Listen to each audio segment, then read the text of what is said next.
الحمد لله رب العالمين والعاقبة للمتقين ولا عدوان إلا على الظالمين وأصلي وأسلم على أشرف الأنبياء والمرسلين وعلى آله وأصحابه أجمعين. يا أيها الذين آمنوا اتقوا الله حق تقاته ولا تموتن إلا وأنتم مسلمون. പ്രിയമുള്ള സഹോദരങ്ങളെ, നമസ്കാരത്തിലെ പല പ്രാർത്ഥനകളിലും ഏറ്റവും പ്രധാനപ്പെട്ട ഒരു പ്രാർത്ഥനയായിക്കൊണ്ട് നമ്മൾ മനസ്സിലാക്കിയത് രണ്ട് സുജൂദുകൾക്കിടയിലുള്ള ഇരുത്തത്തിൽ 7ഓളം കാര്യങ്ങൾ അല്ലാഹു സുബ്ഹാനഹു വ തആലയോട് നമ്മൾ പ്രാർത്ഥിക്കുന്നുണ്ട്. അതിൽ ഈ ദുനിയാവിൽ ആവശ്യമായ 4 കാര്യങ്ങളും പരലോകത്തേക്ക് അള്ളാഹുവിനോട് ചോദിക്കുന്ന 3 കാര്യങ്ങളുമുണ്ട്. അതിലേറ്റവും ശ്രദ്ധേയമായ ഒരു പ്രാർത്ഥനയാണ് ദുനിയാവിൽ ഏറ്റവും നമുക്ക് ആവശ്യമുള്ള ഒരു കാര്യത്തിനെ കുറിച്ച് വആഫിനി എന്നത്. അതായത് എനിക്ക് സൗഖ്യം നൽകണമേ, ആരോഗ്യം നൽകണമേ എന്ന പ്രാർത്ഥന. എത്ര ആയുസ് നമുക്ക് ലഭിച്ചാലും, എത്ര കാലം ഈ ലോകത്ത് ജീവിക്കാൻ നമുക്ക് സാധിച്ചാലും, നല്ല രീതിയിൽ നമുക്ക് അമലുകൾ ചെയ്യാൻ സാധിക്കണമെങ്കിൽ ആരോഗ്യം നമുക്ക് ആവശ്യമാണ്. രോഗമില്ലാത്തൊരവസ്ഥ, ഏതെങ്കിലും ഒരു രോഗമുണ്ട് എന്നറിഞ്ഞ് ഹോസ്പിറ്റലുകളിലേക്ക് പോയി തുടങ്ങി, പിന്നെ ഹോസ്പിറ്റലിൽ നിന്ന് ഇറങ്ങാൻ പറ്റാത്ത അവസ്ഥയിൽ നടക്കുന്ന ഒരുപാട് ആളുകൾ നമ്മുടെ സമൂഹത്തിലുണ്ട്. നമ്മളോടൊപ്പം ജീവിക്കുന്ന ആളുകളുണ്ട്, സ്ഥിരമായിക്കൊണ്ട് മരുന്ന് കഴിക്കുന്ന ആളുകളുണ്ട്, നല്ല രീതിയിലൊന്നും മലമൂത്ര വിസർജനം പോലും നടത്താൻ സാധിക്കാത്തവരുണ്ട്, വേദനയില്ലാതെ ഒരു ദിവസം പോലും കിടന്നുറങ്ങാൻ സാധിക്കാത്തവരുണ്ട്. ഈ പ്രയാസങ്ങൾ അലട്ടുന്ന ഏതൊരു വ്യക്തിയെയും സംബന്ധിച്ചിടത്തോളം നല്ല രീതിയിൽ മനസാന്നിധ്യത്തോടുകൂടി അമലുകൾ ചെയ്യാനൊക്കെ വലിയ പ്രയാസമായിരിക്കും. അതുകൊണ്ട് തന്നെ മഹാന്മാരായ സഹാബത്ത്, മഹാനായ ഉമർ ഇബ്നുൽ ഖത്താബ് റളിയല്ലാഹു അൻഹു, അദ്ദേഹം അവസാനത്തെ ഹജ്ജ് കഴിഞ്ഞ് തിരിച്ചു വരുന്ന സന്ദർഭത്തിൽ പ്രാർത്ഥിച്ചതായിക്കൊണ്ട് നമുക്ക് കാണാം, അല്ലാഹുവേ, എൻ്റെ ആരോഗ്യം ക്ഷയിച്ചിരിക്കുന്നു, എനിക്ക് അമലുകൾ ചെയ്യാൻ പ്രയാസമാകുന്ന ഒരവസ്ഥയിൽ എത്തിയിരിക്കുന്നു, അതുകൊണ്ട് അമലില്ലാത്ത, ആഫിയത്തില്ലാത്ത ഒരു ജീവിതം അത് ഞാൻ ആഗ്രഹിക്കുന്നില്ല എന്ന് പറയുകയും, അങ്ങനെ ഈ ലോകത്ത് എനിക്കൊന്നും ചെയ്യാൻ കഴിയാത്ത അവസ്ഥയുണ്ടെങ്കിൽ എന്നെ നീ വിളിക്കണം എന്ന് അല്ലാഹു സുബ്ഹാനഹു വ തആലയോട് പ്രാർത്ഥിക്കുകയും പിന്നീട് അധികകാലം അദ്ദേഹം ജീവിച്ചിരുന്നില്ല എന്നും ചരിത്രത്തിൽ നമുക്ക് കാണാൻ സാധിക്കും. അവരൊന്നും ആഫിയത്തില്ലാത്ത, അമലില്ലാത്ത ഒരു ജീവിതം ആഗ്രഹിച്ചിരുന്നില്ല എന്ന് നമുക്കത് മനസ്സിലാക്കി തരുന്നതാണ്. ഒരിക്കൽ അബൂബക്കർ സിദ്ദീഖ് റളിയല്ലാഹു അൻഹു മിമ്പറിന്റെ മുകളിൽ കയറി നിൽക്കുകയാണ്. ഖാമ അബൂബക്കർ റളിയല്ലാഹു അൻഹു അലൽ മിമ്പറി ഫബക സുമ്മ ഖാൽ. അദ്ദേഹം എന്നിട്ട് അവിടെ നിന്ന് പൊട്ടിക്കരഞ്ഞു. എന്നിട്ട് അദ്ദേഹം പറയുകയാണ്, ഇന്ന റസൂലുള്ളാഹി സ്വല്ലല്ലാഹു അലൈഹി വസല്ലം ഖാമ അലൽ മിമ്പറി ഫീ ആമിൽ അവ്വൽ. ഹിജ്റയ്ക്ക് ശേഷമുള്ള 1ാമത്തെ വർഷമായ സമയത്ത് പ്രവാചകൻ സല്ലല്ലാഹു അലൈഹി വസല്ലം മിമ്പറിൽ കയറി നിന്നുകൊണ്ട് നബി സല്ലല്ലാഹു അലൈഹി വസല്ലം പൊട്ടിക്കരഞ്ഞു. ഫഖാല, എന്നിട്ട് നബി സല്ലല്ലാഹു അലൈഹി വസല്ലം പറയുകയാണ്, അസ്അലുല്ലാഹൽ ആഫിയ, നിങ്ങൾ അല്ലാഹുവിനോട് ചോദിക്കേണ്ടത് ആഫിയത്താണ്.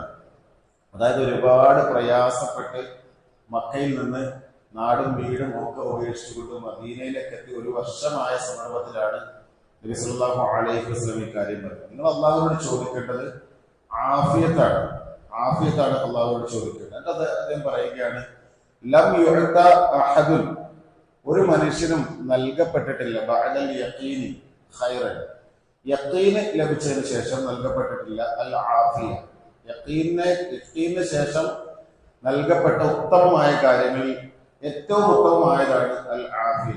യഖീൻ നമുക്ക് പ്രധാനമാണ്. അതായത് നമ്മൾ അള്ളാഹുവാണ് റബ്ബ് എന്ന് അംഗീകരിച്ച് ഈമാനിലേക്ക് വന്നു കഴിഞ്ഞാൽ നമുക്ക് ഏറ്റവും ആവശ്യമായിട്ടുള്ള കാര്യമാണ്. അത് അങ്ങോട്ടും ഇങ്ങോട്ടും ചാഞ്ഞും ചരിഞ്ഞും ചാഞ്ചാടി നിൽക്കുന്ന ഒരു ഈമാൻ ആയിരിക്കരുത്. നമുക്ക് അതിൽ ഉറച്ചു നിൽക്കുക എന്നത് യഖീൻ നമുക്ക് നിർബന്ധമായിട്ടുള്ള കാര്യമാണ്. ഒരു മനുഷ്യർക്ക് കിട്ടിയാൽ അത് ഖൈറാണ്, അള്ളാഹുവിന്റെ തൗഫീഖാണ് യഖീന് കിട്ടുക എന്നുള്ളത്. എന്നാൽ യഖീനിന് ശേഷം ഒരു മനുഷ്യന് എന്തെങ്കിലും നല്ല ഒരു കാര്യം കിട്ടിയിട്ടുണ്ടെങ്കിൽ അതെന്താണ്? അത് ആഫിയത്താണ് എന്ന് പ്രവാചകൻ സല്ലല്ലാഹു അലൈഹി വസല്ലം പഠിപ്പിക്കുകയാണ്. ആ ആഫിയത്തിനേക്കാൾ വലുതൊന്നുമില്ല. ആരോഗ്യം, ഉറച്ചു നിന്ന് കർമ്മങ്ങൾ ചെയ്യാൻ പറ്റുന്ന ആരോഗ്യം, രോഗമില്ലാത്ത ഒരവസ്ഥ. നമുക്ക് രോഗം വന്നാൽ സ്വാഭാവികമാണ്, രോഗം വന്നാൽ നമുക്ക് പ്രതിഫലമുണ്ട്. ഏറ്റവും ചെറിയ വേദനക്ക് പോലും കാലിൽ മുള്ളു നിറച്ചാൽ ഇപ്പോൾ നമുക്ക് എന്തുണ്ട്, അതിനൊക്കെ നമുക്ക് പ്രതിഫലമുണ്ട്, കുറെ പാപങ്ങൾ കുറവും. പക്ഷെ രോഗം വരാൻ നമ്മൾ ഒരിക്കലും ആഗ്രഹിക്കാൻ പാടില്ല. രോഗം വരാൻ ഒരിക്കലും നമ്മൾ ആഗ്രഹിക്കരുത്. മഹാന്മാരായ താബഈങ്ങളൊക്കെ പറഞ്ഞതായിക്കൊണ്ട് നമുക്ക് കാണാൻ സാധിക്കും, എനിക്ക് ഏതെങ്കിലും ഒരു പരീക്ഷണം വന്നിട്ട് ക്ഷമിക്കുന്നതിനേക്കാൾ അള്ളാഹു എനിക്ക് ആഫിയത്ത് തന്നിട്ട് നന്ദി കാണിക്കുന്നതാണ് ഞാൻ ഇഷ്ടപ്പെടുന്നത്. അതായത് എനിക്ക് ആരോഗ്യം തന്നു, എനിക്ക് പ്രവർത്തിക്കാനുള്ള അവസരങ്ങൾ അള്ളാഹു സുബ്ഹാനഹു വ തആല തന്നു, രോഗമില്ലാത്ത അവസ്ഥ വന്നിട്ട് അതിന് നന്ദി കാണിക്കലാണ് ഒരു വലിയ പരീക്ഷണം വന്നതിന് ശേഷം ക്ഷമിക്കുന്നതിനേക്കാൾ ഞാൻ ഇഷ്ടപ്പെടുന്നത്. രോഗം നമ്മൾ ആഗ്രഹിക്കേണ്ട കാര്യമില്ല. രോഗം വന്നാല് നമുക്ക് അതിന് കൂലി കിട്ടും എന്ന സത്യമാണ്. വിശ്വാസത്തിന്റെ പ്രാർത്ഥനകളിൽ നമുക്ക് കാണാം, അല്ലാഹുമ്മ ഇന്നി അസ്അലുക്കൽ അഫ്വ വൽ ആഫിയത ഫി ദുനിയ വൽ ആഖിറ. അല്ലാഹുവേ, നിന്നോട് ഞാൻ അഫ്വ്, അതായത് വിട്ടുവീഴ്ച, ക്ഷമ, വിട്ടുവീഴ്ച, പൊറുക്കൽ ഞാൻ നിന്നോട് ചോദിക്കുന്നു. വൽ ആഫിയത, ആരോഗ്യവും ചോദിക്കുന്നു, സൗഖ്യവും ചോദിക്കുന്നു.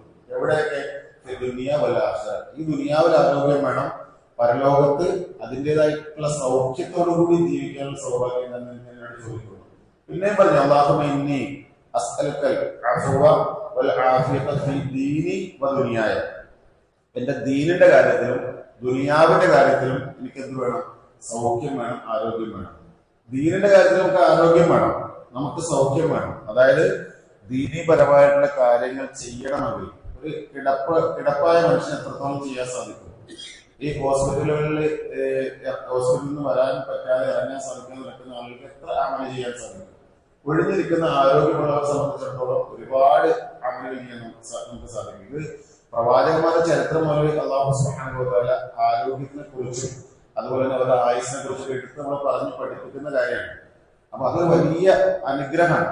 ആ അനുഗ്രഹം നീങ്ങിപ്പോകാതിരിക്കാൻ എപ്പോഴും നമ്മൾ പ്രാർത്ഥിക്കേണ്ട കാര്യമാണ്. അല്ലാഹു നമ്മൾ പ്രാർത്ഥിക്കണം, അഫ്വു വേണം, ആഫിയത്ത് വേണം ഏത് സമയത്തും. അതിനേക്കാൾ ഹൈറായിട്ടുള്ളത് നമുക്ക് ഒന്നും കിട്ടാനില്ല എന്ന് പ്രവാചകൻ സല്ലല്ലാഹു അലൈഹി വസല്ലമ നമ്മളെ പഠിപ്പിക്കുന്ന ഒരു കാര്യമാണ്. അപ്പൊ അതുകൊണ്ട് നമ്മൾ നമസ്കാരത്തിൽ പ്രാർത്ഥിക്കുന്നുണ്ട്, ആഫിനി എന്ന് പ്രാർത്ഥിക്കുന്നുണ്ട്, ആരോഗ്യം, സൗഖ്യം നൽകണം. അതോടൊപ്പം തന്നെ നമ്മൾ പ്രാർത്ഥിക്കണം, അല്ലാഹുമ്മ ഇന്നി അസ്അലുക്കൽ അഫ്വ വൽ ആഫിയത ഫി ദുനിയ വൽ ആഖിറ. ഇഹലോകത്തും പരലോകത്തും പൊറുക്കലും വിട്ടുവീഴ്ചയും അതുപോലെ തന്നെ ആരോഗ്യവും നൽകണമേ.